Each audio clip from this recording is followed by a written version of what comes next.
प्रभु के पवित्र नाम को सारा आदर और महिमा आज इस अनुग्रह दिन में अर्पित करते हैं। आप सभी प्रिय श्रोताओं को प्रभु यीशु मसीह के नाम से मेरा स्नेह अभिवादन। जकरिया की पुस्तक उसका पहला अध्याय उसका 16वां वचन। इस कारण यहोवा यूँ कहता है, अब मैं दया करके यरूशलेम को लौट आया हूँ। मेरा भवन उसमें बनेगा और यरूशलेम पर नापने की डोरी डाली जाएगी। सेनाओं के यहोवा की यही वाणी है।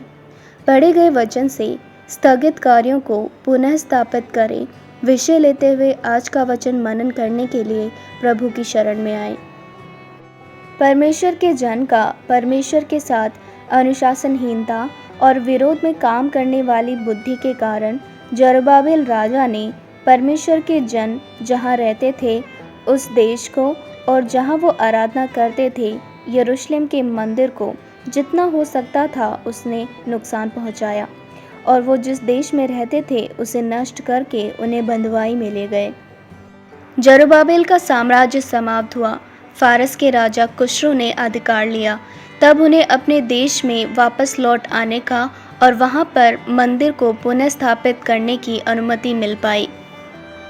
खुसरो राजा ने परमेश्वर के जन को ना ही केवल उनके देश में लौट जाने की अनुमति दी, बल्कि मंदिर के निर्माण के लिए आवश्यक वस्तुएं भी आसपास रहने वालों से मांगकर उनको तोहफे के रूप में दी। एक सपना जैसा पूरा होता है, वैसे ही वो अपनी वापस लौट आने की यात्रा में निकले। एजरा की पुस्तक में पहले अध्याय में उनकी यात्रा के विषय में बताया गया है।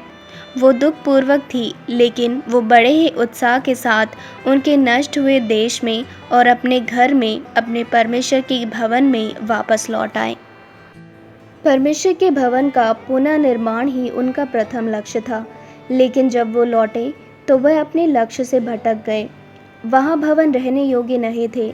जहाँ वो खेती करते थे अब वो जंगल हो गया था। वो अपने अपने घरों में रहने लगे। करीबन 7 महीने बाद उन्होंने परमेश्वर के मंदिर की वेदी का पुनः निर्माण करके यरूशलेम में होम बलि चढ़ाकर आराधना को पुनः स्थापित किया।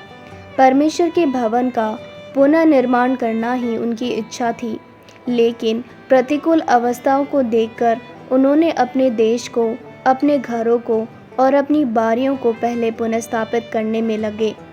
इस प्रकार परमेश्वर के भवन के निर्माण का कार्य करीबन 16 वर्ष तक स्थगित रहा। यहोवा को अपने जन पर फिर दया आई और यरूशलेम में उन्होंने हग्गई, जकरिया भविष्यवक्ता को जन को प्रोत्साहित करने के लिए, उनके सही कार्यों में लौट आने के लिए, अपनी बुलाहट के साथ उनको बुलाने के लिए उनको जन के बीच में भेजा।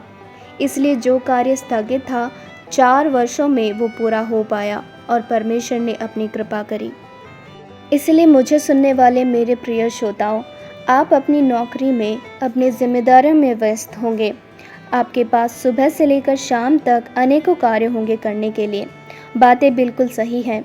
जो कार्य करने के हैं उन्हें करके समाप्त करना ही सही होता है। लेकिन परमेश्वर का मधुर स्वर पवित्र आत्मा द्वारा आज हमें याद दिला रहा है, जो कार्य स्थगित है उसको पुनः स्थापित करें। हो सकता है वो पति पत्नी के संबंध के विषय में हो, पारिवारिक जीवन के विषय में हो, समाज के संबंध में हो या किसी व्यक्ति के संबंध में। हो सकता है परमेश्वर के साथ पुनः बंधन को स्थापित करना हो। आप किसी व्यक्ति के बारे में सोचते होंगे कि मैं ज़िंदगी भर इसको क्षमा नहीं कर सकता, मैं इसे क्षमा नहीं कर पाऊँगा। तो आप फ़ोन उठाइए, उस व्यक्ति से बात करें, अपने टूटे हुए रिश्तों को वापस जोड़ें। इसलिए तो प्रभु ने कहा है, पहले परमेश्वर के राज्य और उसके धर्म की खोज करो, तो ये सब वस्तुएं भी तुम्हें मिल जाएंगी।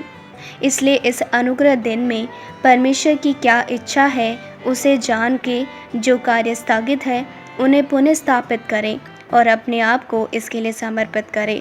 आपका ये दिन अनुग्रहित हो। आमीन।